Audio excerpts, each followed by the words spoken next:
kaligayahan. Kung ikaw ay masaya, ikaw ngumiti. Kung ikaw ay malungkot, ikaw ay umiiyak. Kung ikaw ay malungkot, kailangan mo ng yakap. Kung ikaw ay malungkot, luha ay lumalabas.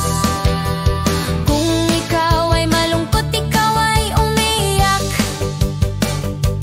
Kung ikaw ay galit, mukha mo ay mapula at singkit. Kung ikaw galit, kumakabog ang iyong dibdib.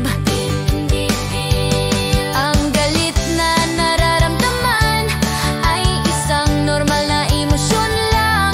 Kung ikaw ay galit, huminga ka ng malalim.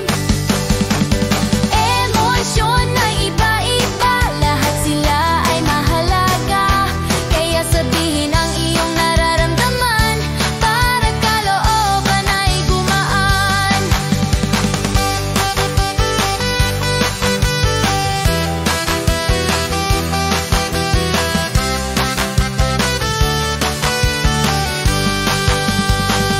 Kung ikaw natatakot, ikaw ay nanginginig.